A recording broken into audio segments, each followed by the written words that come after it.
जय हिंद दोस्तों। जैसा कि आप अपनी स्क्रीन पर देख रहे हैं, आज जो हम आर्द्र भूमियों के बारे में जानेंगे, जिसे वेटलैंड भी कहा जाता है, जो एग्जाम के पॉइंट ऑफ व्यू से काफ़ी ज़्यादा महत्वपूर्ण टॉपिक है और लगभग एग्जामों में अक्सर इनसे क्वेश्चन बनाकर पूछ लिए जाते हैं। तो चलिए स्टार्ट करते हैं और जानते हैं कि आखिर आर्द्र भूमि क्या है। स्थल तथा जल के मध्य का संक्रमण क्षेत्र आर्द्र भूमि कहलाता है, जिसमें जीवों का उत्पादन अधिक होता है। दूसरे शब्दों में नमी या दलदली भूमि वाले क्षेत्र को आर्द्र भूमि कहा जाता है। संक्रमण क्षेत्र का मतलब होता है कोमन क्षेत्र। जब स्थल और जलमंडल मिलते हैं तो उनके बीच एक कोमन क्षेत्र बनता है, जिसमें स्थल मंडल के भी कुछ जीव पाए जाते हैं और जल मंडल के भी कुछ जीव पाए जाते हैं। इसलिए यहाँ पर जीवों की अधिकता होती है। यहाँ वर्ष भर जल की आंशिक या पूर्ण रूप से पर्याप्तता पाई जाती है, जिससे यह जल से भरा रहता है। यह जैव विविधता की दृष्टि से समृद्ध होती है, जो जल की अधिकता के साथ साथ मृदा की उर्वरक क्षमता को भी बढ़ाती है, जिससे यहाँ उपस्थित जीव जंतु, पेड़ पौधे और वनस्पतियों की सघनता में कमी नहीं आ पाती है। जहाँ यह शीतकाल के समय पक्षियों और जीव जंतुओं के लिए शरणागृह होती है, वहीं यह जीव जंतुओं के प्रजनन के लिए भी अनुकूल क्षेत्र प्रदान करती है। सामान्यतः आर्द्र भूमि महाद्वीपों के केंद्र में स्थित होती है, जिस कारण इनमें समुद्री तूफान का प्रभाव कम पड़ता है। आर्द्र भूमि को बायोलॉजिकल सुपरमार्केट और किडनीज ऑफ द लैंडस्केप कहा जाता है, जो जल को अवशोषित कर उसमें उपस्थित अशुद्धियों को दूर करने का कार्य करती है। अब है नेक्स्ट आर्द्र भूमि के महत्व। यह जल में उपस्थित अशुद्धियों को दूर कर उसे शुद्ध करने में सहायक होती है। यह जलवायु परिवर्तन को कम करने में भी सहायक होती है। यह पर्यावरण को संतुलित और संरक्षित रखने में अपना महत्वपूर्ण योगदान देती है, जैसे कि कार्बन का अवशोषण करना, बाढ़ के द्वारा आ रहे जल के बहाव को रोकना तथा उसे अवशोषित करना, मृदा की उर्वरक क्षमता को बढ़ाना और जीव जंतुओं के लिए भोज्य पदार्थों का निर्माण करना इत्यादि।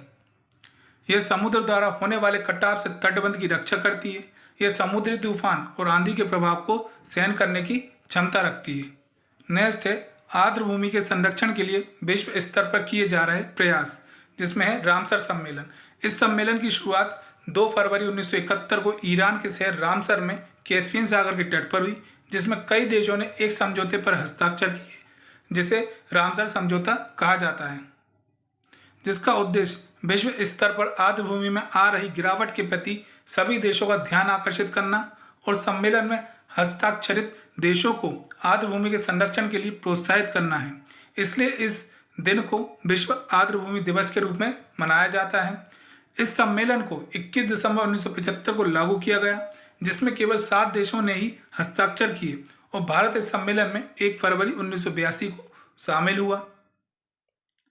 नवंबर 2019 के अनुसार अब तक 171 देशों ने रामसर कन्वेंशन के प्रति अपनी सहमति दर्ज करा चुके हैं, जिनमें भारत भी एक है। विश्व में कुल रामसर आर्द्र भूमि साइट 2410 या उससे ज़्यादा हैं, जिसमें से भारत की 46 साइट हैं, जिनके नाम इस प्रकार हैं। अब वन बाय वन हम सभी रामसर साइटों को जानेंगे भारत की जो जुड़ी हुई हैं, जिसमें पहला है कोलेरू झील, जो आंध्र प्रदेश राज्य में स्थित है और वर्ष 2002 में से रामसर की साइड में जोड़ा गया है। फिर है दीपोर, जिसे गहरा भी कहा जाता है, तो दीपोर भील जो असम राज्य में है और 2002 में जोड़ी गई। फिर है नाल सरोवर पक्षी अभ्यारण्य, जो गुजरात राज्य में है और 2012 में जोड़ा गया इसे रामसर में। फिर पोखबन झील हिमाचल प्रदेश 2002 में जोड़ा गया। चंदेर टल वेटलैंड जो हिमाचल प्रदेश में है और 2005 में जोड़ा गया। फिर है रेणुका वेटलैंड जो हिमाचल प्रदेश में है, इसे भी 2005 में रामसर की साइड में जोड़ा गया। फिर है होकेरा वेटलैंड जो जम्मू और कश्मीर में है, 2005 में इसे भी जोड़ा गया। बस आप क्या करिएगा, इस स्लाइड को 2 से 3 बार एक बार देख लीजिएगा अच्छे से, आपको ऑटोमेटिक नाम जो है याद हो जाएंगे। नेक्स्ट है सुरिनसार मानसर झील है, जो जम्मू और कश्मीर में है, जो 2005 में रामसर की साइड से जोड़ी गई। फिर है बुलर झील जो जम्मू और कश्मीर में ही है और 1990 में इसे रामसर की साइड में जोड़ा गया।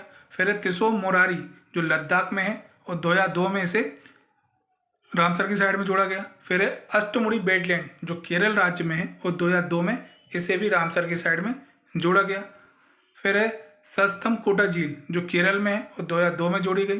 फिर है वेमनाड कोल वेटलैंड, ये भी केरल में है और 2002 में जोड़ी गई। फिर है भोज वेटलैंड जो मध्य प्रदेश राज्य के भोपाल शहर में है, जिसे 2002 में जोड़ा गया। फिर है लोकतक झील जो मणिपुर में स्थित है और 1990 में इसे भी रामसर की साइड में जोड़ा गया। फिर है भीतकनिका जो उड़ीसा राज्य में है, जो 2002 में जोड़ी गई। फिर है चिल्का झील जो उड़ीसा राज्य में है और 1981 में जोड़ी गई। फिर है हरीके झील जो पंजाब राज्य में है और 1990 में इसे भी जोड़ा गया। फिर है कंजली झील जो पंजाब राज्य में ही है और 2002 में इसे भी रामसर की साइड में जोड़ा गया। फिर रोपड़ के नाम से तो आपको याद ही होगा, रोपड़ यानी पंजाब। तो ऐसे कुछ थोड़ी ट्रिक लगाने की भी आप कोशिश करिएगा बीच बीच में, ताकि आपको याद होते रहे और हो जाए ये। तो रोपड़ जैसे पंजाब राज्य में है और 2002 में इसको जोड़ा गया है। फिर सांबर झील तो इसलिए राजस्थान में स्थित राज्य है और 1990 में इसे रामसर की साइड में जोड़ा गया। ऐसे केवलादेव राष्ट्रीय उद्यान राजस्थान में है, जिसे 1981 में रामसर की साइड में जोड़ा गया। फिर है पॉइंट कैलीमेरे वन्यजीव और पक्षी अभ्यारण्य जो तमिलनाडु में है और 2002 में रामसर की साइड से इसे जोड़ा गया। फिर है रुद्रसागर झील जो त्रिपुरा राज्य में है और 2005 में इसे भी जोड़ा गया। फिर ऊपरी गंगा नदी वज्रघाट से नरोरा खिंचाव जो 2005 में रामसर की साइड में जोड़ी गई। फिर है पूर्व कलकत्ता वेटलैंड तो पश्चिम बंगाल में स्थित है ये और 2002 में इसे वेटलैंड की साइड से जोड़ा गया। फिर है सुंदरबन डेल्टा जो पश्चिम बंगाल में स्थित है और 2019 में इसे रामसर की साइड में जोड़ा गया। फिर है नंदूर मधवेश्वर जो महाराष्ट्र में है, जो 2019 में रामसर की साइड से जोड़ा गया। कुछ नाम तो ऐसे हैं जिनको आपको पढ़ने से ही समझ में आ जाएगा कि ये कौन से राज्य के हो सकते हैं, थोड़ा सा आपको कॉमन सेंस लगाना पड़ेगा। केशवपुर मियानी कम्युनिटी रिजर्व जो पंजाब राज्य में है और ये 2019 में रामसर की साइड में जोड़ा गया। फिर है ब्यास संरक्षण रिजर्व जो पंजाब राज्य में है और 2019 में से जोड़ा गया। फिर है नागल वन्यजीव अभ्यारण्य जो यह भी पंजाब राज्य में है और इसे भी 2019 में रामसर की साइड में जोड़ा गया। फिर है सांडी पक्षी अभ्यारण्य जो उत्तर प्रदेश राज्य के हरदोई शहर में है और इसे भी 2019 में ही जोड़ा गया था। समसपुर पक्षी अभ्यारण्य जो उत्तर प्रदेश राज्य के रायबरेली में है और 2019 में जोड़ा गया है। नवाबगंज पक्षी अभ्यारण्य जो उत्तर प्रदेश के उन्नाव शहर में है, जिसे 2019 में जोड़ा गया रामसर की साइड में। फिर है पार्वती अर्गा पक्षी अभ्यारण्य जो उत्तर प्रदेश राज्य के गोंडा राज्य में है, उत्तर प्रदेश राज्य के गोंडा शहर में है और 2019 में इसे भी रामसर की साइड में जोड़ा गया। फिर है सरसाई नावर झील जो उत्तर प्रदेश राज्य के इटावा शहर में है और 2019 में जोड़ी गई। फिर है आसान रिजर्व जो उत्तराखंड राज्य में है, 2020 में जोड़ी गई। फिर कवरतल जो बिहार राज्य में है, इसे भी 2020 में रामसर की साइड में जोड़ा गया।